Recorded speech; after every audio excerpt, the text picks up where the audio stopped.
आज देश भर में होली का पर्व मनाया जा रहा है। होली हमारी आस्था, भक्ति और साधना का प्रतीक है। आप सब लोगों ने भक्त प्रहलाद की घटना सुनी हुई है। भक्त प्रहलाद भगवान विष्णु के अनन्य भक्त हैं। हिरण्यकश्यप जो उनके पिता हैं, वो क्रूर शासक होने के साथ साथ में अपने आप को भगवान मानते हैं और वो कहते हैं कि मेरी ही पूजा करनी है।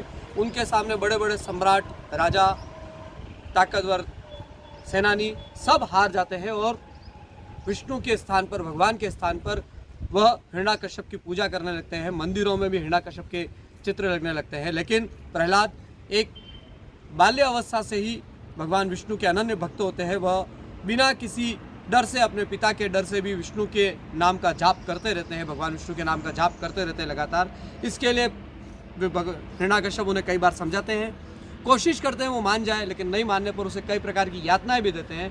अंत में हिरण्यकश्यप पूरी दुनिया में अपने आप को राजा मानने के लिए, डराने के लिए एक तरह से तय करते हैं कि मैं अपने बेटे को मार दूंगा। वो अपनी बहन को बुलाते हैं, जिससे वरदान होता है कि वो अग्नि में नहीं जलेगी, और अपने बेटे को, हिरण्यकश्यप को, अपनी भुआ की गोद में बिठाकर, होलिका की गोद में बिठाकर अग्नि के सुपुर्द कर देते हैं। जिस होलिका को न जलने का वरदान था वह जल जाती है और प्रहलाद अपनी भक्ति के दम पर सुरक्षित बाहर आ जाते हैं।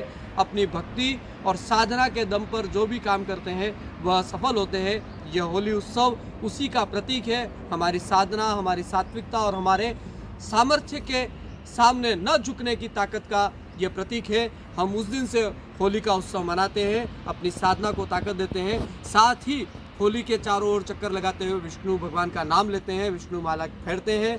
होली कब जलाई जाती है? तो शुक्ल पक्ष की पूर्णिमा, जो आज हम पूर्णिमा है, उसके दिन भर भद्रा रहती है। भद्रा काल दोष है। भद्रा की समाप्ति के बाद होली का दहन किया जाता है। आज 6:45 से लेकर यह दिन होगा। 6:45 के बाद भद्रा समाप्त होगी और होलिका दहन होगा। होलिका दहन के बाद देश भर में रंगोत्सव, कामोत्सव या हम दुल्हनडी जिसे कहते हैं, जो होली के बाद दूसरे दिन मनाई जाती है, यह खेलते हैं, रंग लगाते हैं दूसरे को।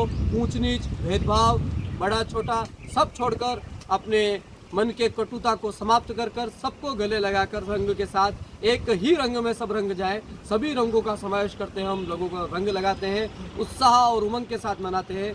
खेती के जो पक्कर आती है उसे हम गेहूं की बाली और लीलवे जिन्हें हम कहते हैं उनको पकाते हैं। उस होली के अंदर हम सेकते हैं और उसका प्रसाद भी सब जगह वितरण करते हैं। उसी समय से जैसे ही होली समाप्त होती है, होली का दहन समाप्त होता है और रंगोत्सव शुरू हो जाता है। यह रंगोत्सव हमारी भारतीय संस्कृति का एक ऐसा पर्व है जिससे हम नारद पुराण और उस समय के 300 साल के जो पत्र लिखे हुए हैं, जो हस्तलिखित लिपियाँ है, पांडुलिपि, उसमें होलिका उत्सव और रंगोत्सव का महत्व दर्शाया गया है।